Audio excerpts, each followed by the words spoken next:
Hello and welcome to another edition of the Michigan Conservative Roundtable. TJ, Mac, Walter. Today we're going to talk about Democrats, loopholes, and other stuff. They love loopholes. They love end-arounds. They like to change the rules in the middle of the game. I'm sure you agree. One of the loopholes is the Electoral College. They want rid of it because they want a pure democracy of whoever has the most votes decides everything, despite the fact it may be illegal or unconstitutional. Doesn't matter. And someday, if they get their wish, we would have a one-party government, and that would be the Democrats, and they will have 9 Democrats, leftist judges on the Supreme Court. Every federal judge will be a leftist, and everyone who is going to run your life will be a leftist. So, the Electoral College, let's talk about that. Now, we have this thing going on with the individual states. Virginia just did it. I believe Colorado has done it. California has done it. Some other states around the country that have done it, have taken a vote to give all of their electoral votes, whatever they have for that particular state. California, it's 55 or 57. They're going to give it to the winner of the popular vote. Now, we've talked about this in the past, and it was speculated that perhaps that the Supreme Court would strike that down. However, I listened to a lot of conservative talk, and I've heard a number of conservative constitutional scholars say, no, that's going to be a good thing to go. It's going to be good to go. And they will be able to do it, despite the fact that Ruth Bader Ginsburg has spoken out against it. How she'll vote, who knows? I believe it's approached from the whole concept of states' rights. Yeah, that's what they'll claim. The 9th and 10th Amendment, everyone forgets about them, states' rights. And the thinking is that just purely from the angle of states' rights, they are within their right to determine where their electoral college votes go. Yeah. And because we don't have a national election, really, we have 50 separate elections that elect the president.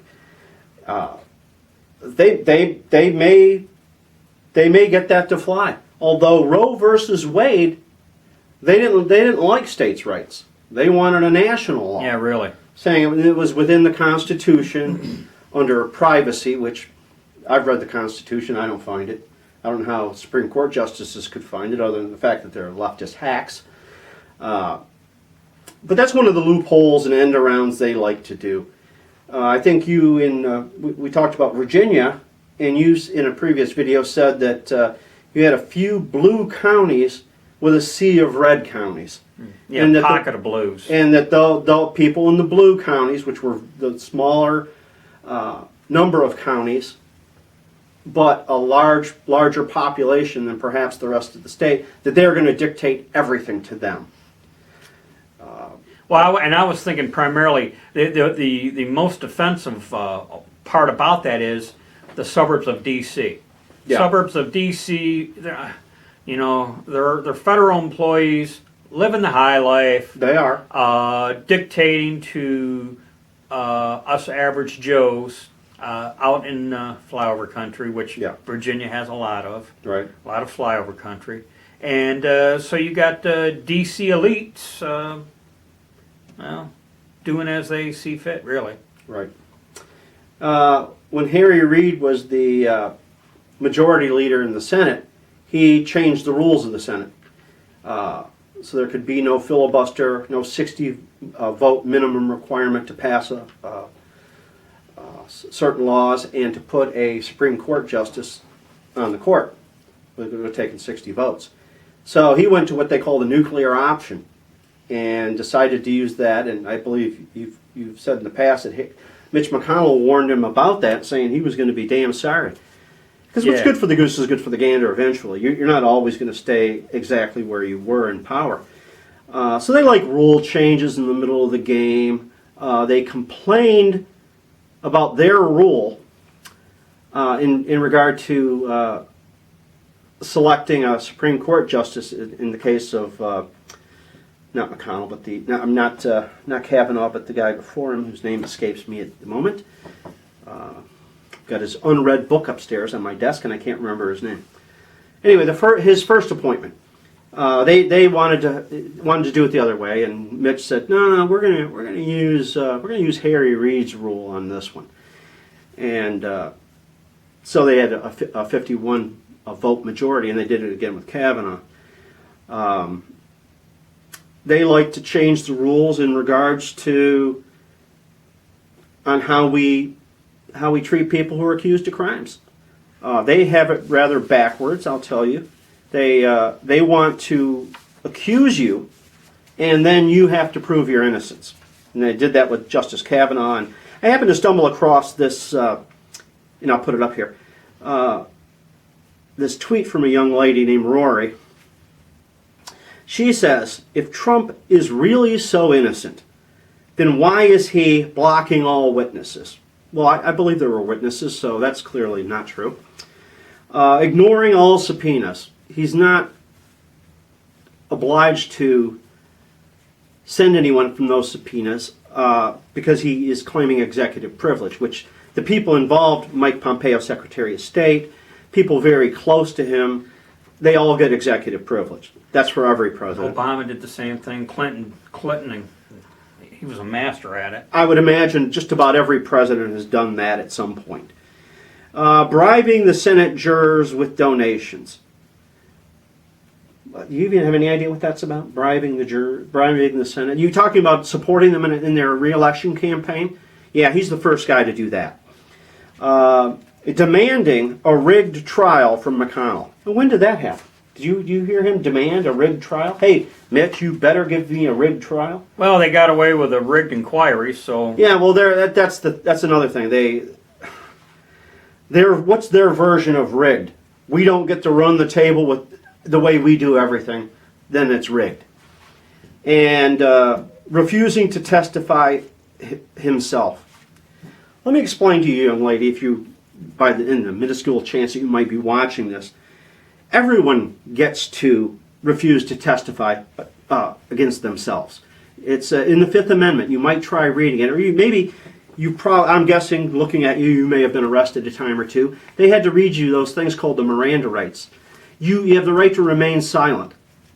You have the right to remain silent. You don't have to testify yourself. The ignorance, I can only guess she learned this in public school. It's sickening.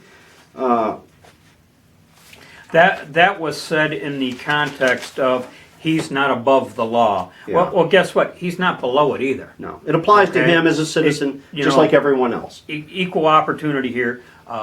Everyone's entitled to the right against self-incrimination. They're joking, I plead the fifth.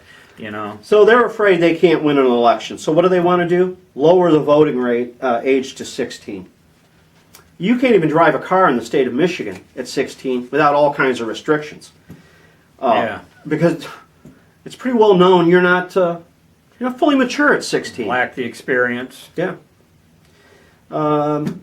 Lies are okay as long as they get you what you want. We could talk about Harry Reid again and how during an interview he owned up to the fact that he lied about Romney's tax returns, and when he got called out and it was known that he lied, he said, well, he lost, didn't he? See, that's all that matters. Yeah, the ends justify the means. I was just getting ready to say that. They're making me sick. And the end justifies the means is the primary. That's what drives the whole loophole thing. Well, our cause is so just and noble. Well, we can make an exception here or do a roundabout there and blah blah this. One of those whatever, would be Nancy Pelosi holding on to the impeachment articles of impeachment, which there are two, and they're both nonsense. You can listen to Alan Dershowitz, and he can break it down for you pretty simply. It's nothing we didn't already know ourselves. I believe Alan Dershowitz might be on Trump's defense team now. He is. I think. That's a fact. So they want to change. Nancy Pelosi wants to set the rules for the trial in the Senate because I think she's delusional. I think that she thinks she's in charge of the entire federal government. Oh, that there she's are, put herself above the president, and I've kind of hinted to that in a she previous is video. abusing her power Yeah. in doing so because we have a separation of powers clause in the Constitution. And the House of Representatives is not above the executive or the judicial branch. Was it Tubin that said exactly that? And he was I think their witness. Yeah. And he came out and said, "Hey, look, you guys are doing what you're accusing President Trump." Right.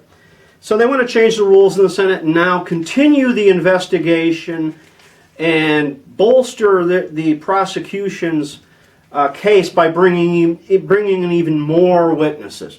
And in a disappointing fashion, it looks like the Republicans might let them do it, setting a precedent for every impeachment going forward, Oh, yeah. because they are ballless, spineless, disgusting little worms. And that's why I'm not a Republican anymore. Yeah, big time. Anything else you want to add to this? Well, when you were talking about lowering the voting age, we were talking earlier about the whole driver's license issue. Yeah. If they can get someone a driver's license, well, now for people, since they can drive down the street, now they can vote. You know, and driver's license, you could almost make a segment out of that. Yeah. And you know, if you got a driver's license, yeah, you can vote. And they want to do automatic registration. And I thought of one example as a typical Democrat loophole was, and we're gonna reference back to the 2016 Democrat primary season, the whole concept of superdelegates. You know, that I can't. You know what, I have trouble grasping this, because if the Republicans tried something like this, we'd be so in revolt. Yet the Democrats, just your average Joe Schmo Democrat, didn't seem to object that they used the superdelegate idea in an effort to submarine Bernie Sanders. And you know, and I got to tell you, Bernie let it fly the first time, but there's no way Bernie's going to let the whole superdelegate nonsense, and it was nonsense, you know. Yeah, they stole the nomination from him. There's no way Bernie's going to let the whole superdelegate thing happen again. Well, if you don't understand that process, I have been a delegate to the county and state conventions. So you have a county convention which sends people to the state convention, which then sends people to the national convention.